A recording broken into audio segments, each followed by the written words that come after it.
Hello বন্ধুরা, নতুন একটা ভিডিও নিয়ে আপনাদের কাছে চলে এসেছি।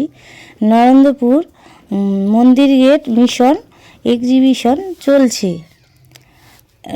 চলছে নরেন্দ্রপুর রামকৃষ্ণ মিশন বিদ্যালয়ে 23 তারিখ থেকে শুরু হবে। বিভিন্ন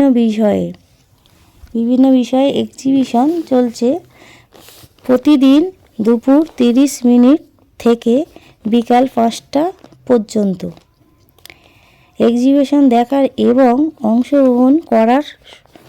অংশগ্রহণ করার মাধ্যমে পড়াশোনার বিষয় আরও ভালো করে বোঝা সহজ হয়, প্রয়োগ ক্ষমতা বাড়ে, নিজের পায়ে দাঁড়ানো পথ শক্ত করে।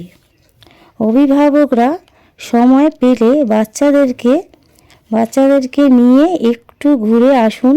নরেন্দ্রপুর রামকৃষ্ণ মিশন থেকে আজ বা আগামীকাল মধ্যে এটা শেষ হয়ে যাবে। আর আপনারা আমার চ্যানেলে যদি নতুন হয়ে থাকেন তাহলে সাবস্ক্রাইব করে দেবেন, লাইক করবেন আর সঙ্গে থাকবেন। আমার ভিডিওটা ভালো লাগলে আমার সঙ্গে থাকবেন, বেশি বেশি করে পাশে থাকবেন। তার জন্য ধন্যবাদ।